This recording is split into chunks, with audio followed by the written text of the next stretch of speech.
A Rádio Rio de Janeiro leva até você Mediunidade e Obsessão, um programa que se propõe tirar suas dúvidas sobre esses dois temas com base na doutrina espírita. Apresentação: Moisés Santos.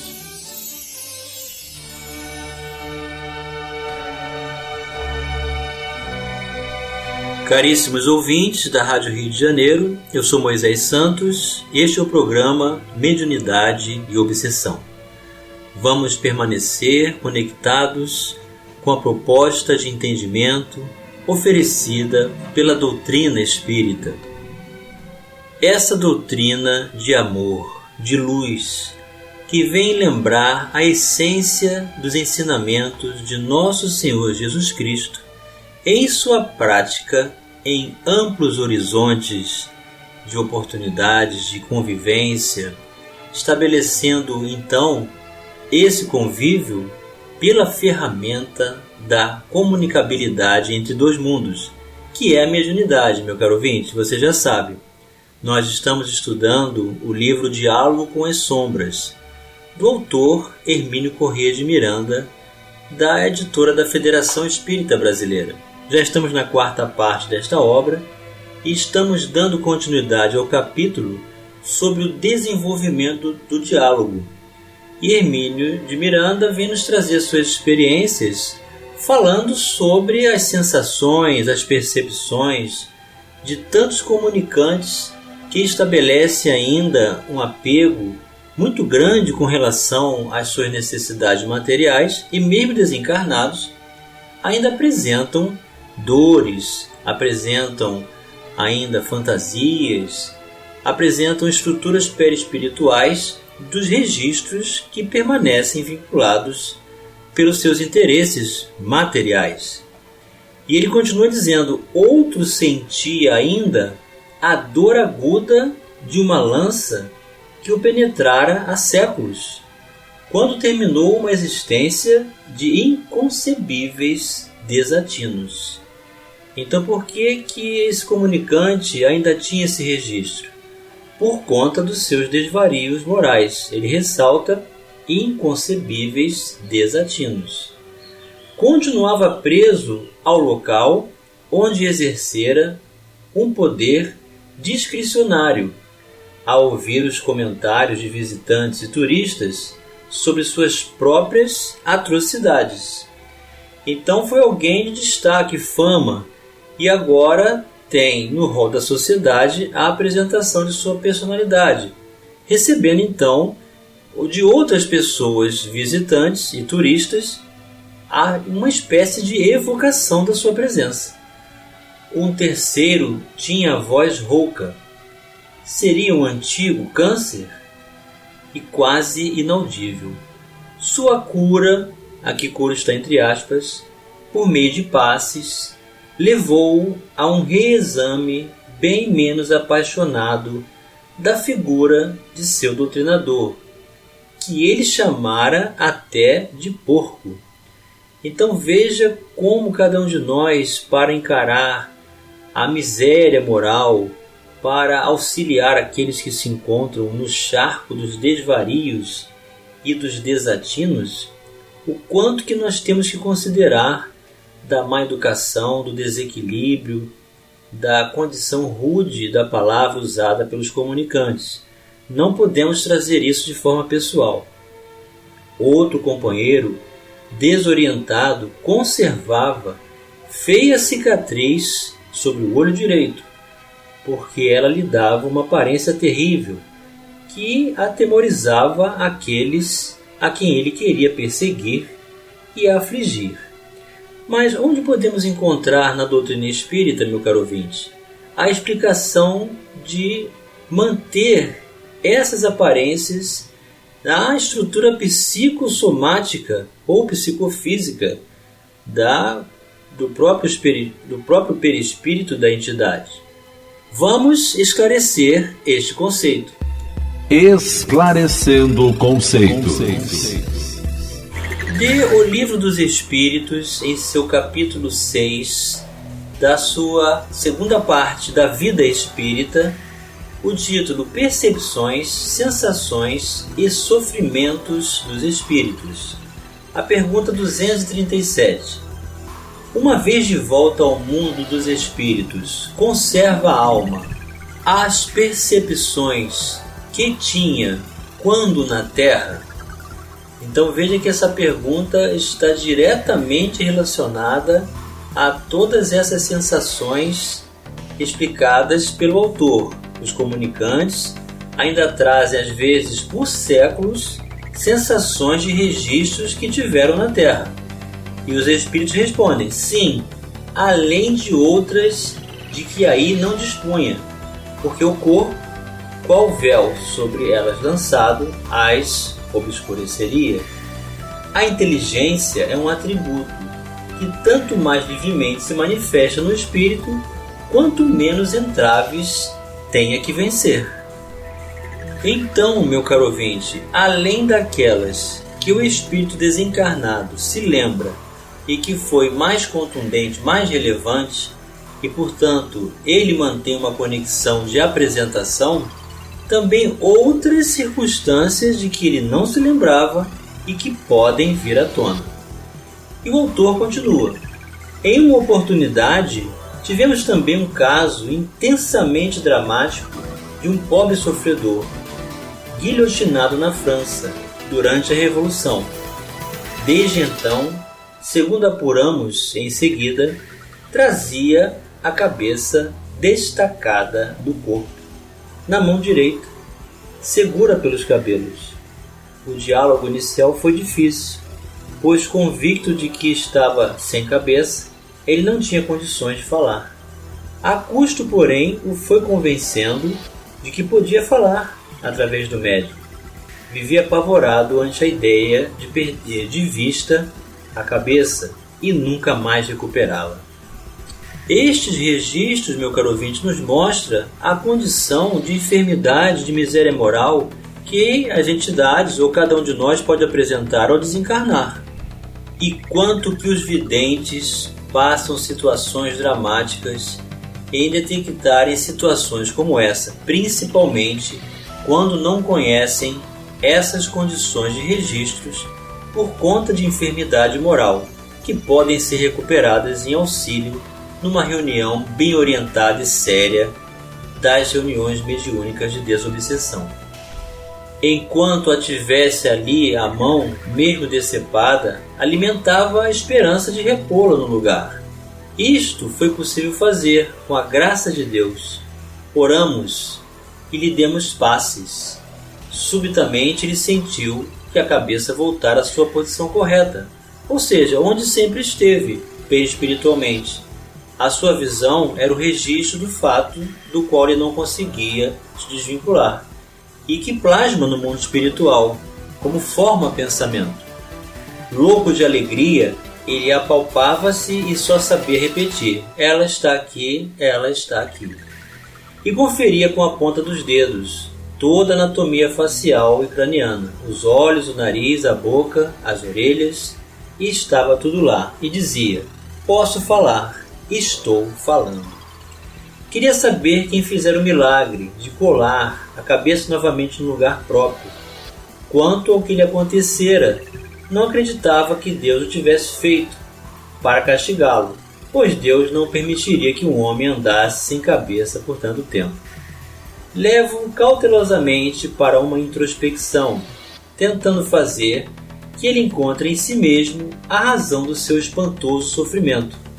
Explico-lhe que vivemos muitas existências, embora as esqueçamos. Em alguma de suas vidas anteriores, ele encontraria a explicação. Provavelmente, digo-lhe, você andou também cortando a cabeça de alguém. É verdade isso.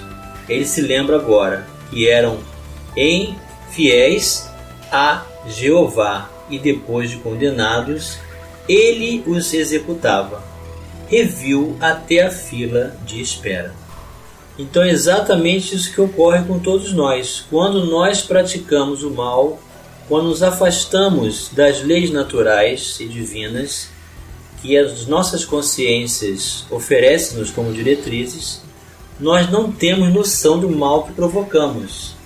E para que haja recuperação pela lei de causa e efeito, é preciso então passar pela mesma situação para que podemos avaliar o que causamos nos outros e assim nos libertamos desse mal. E a caridade não falta, porque o trabalho da reunião mediúnica é a caridade. Casos mais sérios de deformações espirituais exigem o concurso de médiuns especiais, não apenas para recebê-los por incorporação, como também para ajudar na recomposição da forma física. Física aqui está entre aspas, porque na verdade é psicofísica. Para o que é necessário dispor de algum ectoplasma, além dos passes habituais. Mesmo para o companheiro a que há pouco nos referimos, de cabeça decepada, o concurso de um médium de efeitos físicos foi decisivo. Enquanto lhe davam os passes, ele parecia absorver os fluidos avidamente, procurando impregnar-se deles, com movimentos aflitivos das mãos. Então veja como a equipe é muito importante. Aqueles momentos em que vamos sustentar o diálogo da presença de um comunicante, oferecendo então, através da oração, os nossos próprios fluidos em favor desse restabelecimento. Em outros casos de deformações perispirituais, exoantropia, lembra que nós já vimos o que é exoantropia, meu caro ouvinte? É quando o espírito retrograda na sua forma perispiritual. O espírito indivíduo em si mesmo não retrograda, e sim o perispírito. Ele deforma-se em função da escolha de valores equivocados, da animalidade, dos instintos que trazemos. O médium expeliu realmente grande quantidade de ectoplasma pela boca, o que se percebeu, mesmo sem evidência, pelos movimentos irreprimíveis que fazia como se estivesse vomitando em seco. Ainda falaremos sobre a ectoplasmia nos grupos mediúnicos, porque ela tem outras aplicações, além da que há pouco mencionamos, de ajudar a reconstituir lesões perispirituais e recompor seres reduzidos a formações animalizadas. Então veja o número de bênçãos que estabelecem-se no concurso do trabalho com a mediunidade com Jesus, nessas reuniões de amor em seu nome. Vamos continuar analisando o desenvolvimento do diálogo já no próximo bloco. Participe do programa Mediunidade e Obsessão enviando sua sugestão ou pergunta para o e-mail meo@radioriodejaneiro.am.br ou pelo WhatsApp 984867633 aos cuidados de Moisés Santos. A Rádio Rio de Janeiro está apresentando Mediunidade e Obsessão. Apresentação Moisés Santos. Caríssimos ouvintes da Rádio Rio de Janeiro, voltamos agora para o segundo bloco do nosso programa de hoje, em que estamos dando continuidade ao capítulo O Desenvolvimento do Diálogo, da quarta parte da obra Diálogo com as Sombras, do autor Hermínio Corrêa de Miranda, da editora da Federação Espírita Brasileira. Estamos refletindo sobre a importância, a grandiosidade, a oportunidade maravilhosa de servir ao propósito do amor, do bem e da luz, dos mensageiros de Jesus que estabelecem concurso através da comunicabilidade, auxiliando na recuperação de todos nós e de tantos quantos se comunicam em deformações graves por conta de desvarios morais, de excessos, de fugas espetaculares da própria consciência. Então, nessas reuniões, o uso do ectoplasma, a oportunidade daqueles que estabelecem através da oração, doando por faculdade de efeitos físicos, esse recurso reparador, ajudam no restabelecimento de inúmeros comunicantes. Mas o diálogo prossegue. Suponhamos já ter sido possível identificar o núcleo principal do problema. Já descobrimos as razões fundamentais do seu drama. Não obstante, muito falta ainda para dissolver e dispersar aquele núcleo doloroso. Mesmo com tudo isso presente à sua consciência, ele ainda insiste em racionalizar a seu jeito o quadro que se lhe apresenta. Continua a submetê-lo ao seu próprio juízo e a invocar o seu direito à cobrança. Então, mesmo diante da própria realidade, o quanto que nós temos dificuldade de aceitar quem realmente somos, o que realmente fizemos, e o quanto nos falta humildade para esse renovar das nossas próprias vidas. Já discutimos alguns aspectos teóricos desta questão. Teoricamente, sim, ele pode cobrar, não que tenha um direito assegurado nos códigos divinos, porque a ideia de direito implicaria, talvez, a da impunidade. Não sei se os juristas que me leem concordam com isto, mas parece que não podemos ser punidos por exercer uma ação que o direito nos assegura. É claro que não falo aqui do direito humano, em perfeita imitação dos conceitos superiores do direito cósmico, do qual conhecemos as primeiras letras. Creio que se Deus me assegurasse o direito de cobrar, impunemente, pela vingança, uma falta cometida contra mim, sua lei não teria sido muito melhor do que a nossa. Não obstante, tanto numa como noutra, existe a ideia básica da reparação. A sociedade humana tenta a reparação pelos caminhos da punição, a divina pela regeneração. Então a justiça divina, meu caro ouvinte, ela sobrepõe-se à humana, sempre nos dando o ensejo de renovarmos e recuperarmos perante as próprias leis escritas em nossas consciências. O criminoso terreno deve pagar pelo que fez, independentemente do que acontece com aquele a quem ele prejudicou. A lei humana não toma conhecimento da sobrevivência do espírito. A lei divina pede do ser, através de sua própria consciência, que ele se recomponha perante a sua vítima. Ante a lei humana, a prisão ou a indenização redime o criminoso.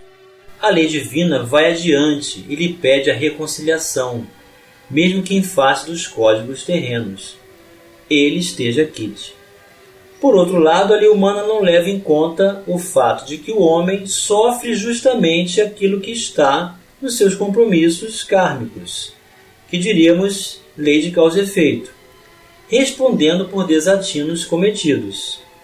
E se não colocamos um ponto final nessa espiral de horrores, ela continuará a abrir-se para baixo e para o futuro, cada vez mais dolorosa e ampla.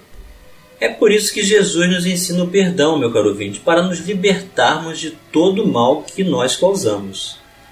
Dessa forma, não haveria direito líquido e certo de cobrarmos, nós mesmos, as faltas cometidas contra nós.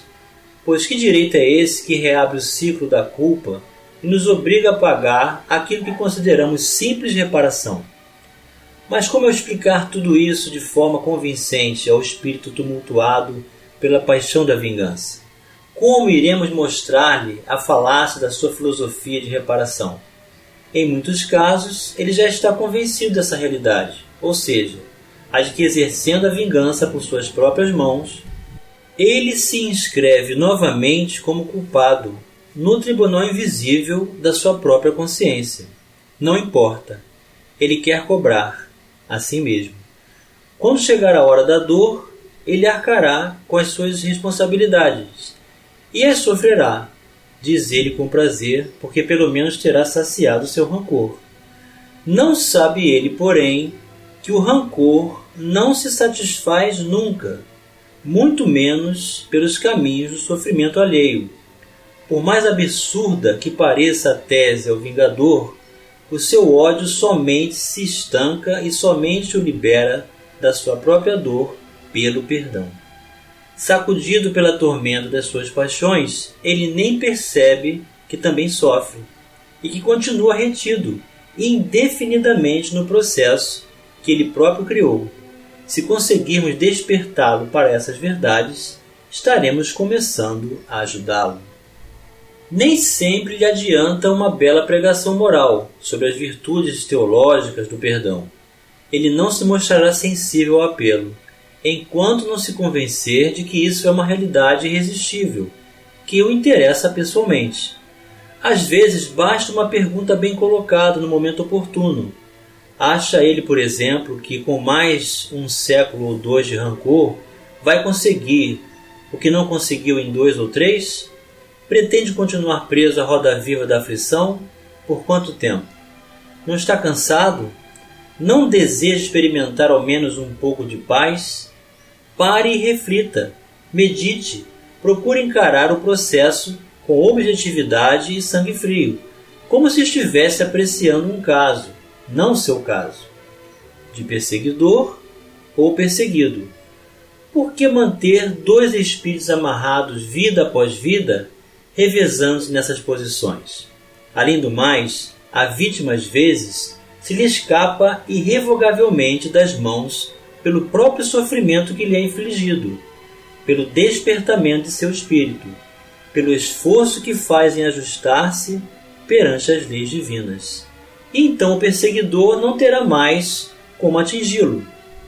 Poderá ainda insistir em persegui-lo indiretamente, através de seres que lhe são caros, mas isto é uma vingança frustrada e o satisfaz ainda menos do que a outra. Ao longo do tempo, ele ficará falando sozinho, na alienação da sua vingança sem objeto. Um dia despertará, afinal, para retomar a sua caminhada. E por que esperar tantos desenganos se esse dia pode ser hoje e agora? Não é, meu caro ouvinte? Podemos nos libertar hoje mesmo de todo o mal usando a ferramenta do Evangelho em nossas vidas. E chegou o momento de você receber a mensagem ao seu coração. Mensagem ao coração. Do livro Bênção de Paz, em seu capítulo 15, psicografia de Francisco Cândido Xavier, pelo Espírito Emmanuel, ante o mundo espiritual, que entesourem para si mesmos um bom fundamento para o futuro, para que possam alcançar a vida eterna. Primeira Carta de Paulo a Timóteo, capítulo 6, versículo 19. E Emmanuel comenta: fundamento é alicerce, sustentáculo. A essência espírita da palavra de Paulo a Timóteo não nos deixa qualquer dúvida. O apóstolo solicita aos companheiros encarnados na terra entesourarem um bom fundamento para o futuro, para que possam alcançar a vida eterna. Claro que não se reporta ao porvir do corpo, destinado a transformações inevitáveis na química da natureza. O convertido de Damasco se refere à alma imperecedora. Em síntese, destaca a necessidade do máximo aproveitamento da reencarnação.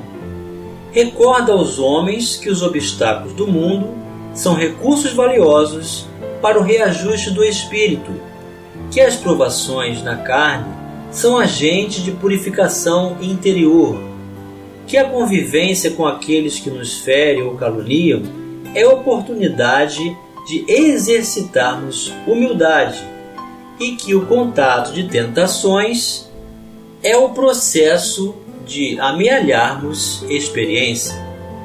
Paulo quer dizer que a criatura humana, em se desvencilhando da armadura física pelo trânsito da morte, se aspira a conquistar os planos superiores no rumo da imortalidade vitoriosa, precisa transportar consigo as riquezas do espírito auridas no estudo e no trabalho, no mérito das boas obras e no autoaprimoramento, uma vez que sem esses requisitos, conquanto desencarnada, permanecerá gravitando em torno de vicissitudes terrestres, à espera de novas reencarnações. Emmanuel para os nossos corações, meu caro ouvinte, que possamos tirar proveito de todo o ensejo educativo que a justiça divina estabelece como concurso em nossas vidas na recuperação de todos nós perante a herança do amor de Deus em nossas vidas hoje e sempre. Um grande abraço e até o próximo programa. A Rádio Rio de Janeiro apresentou Mediunidade e Obsessão.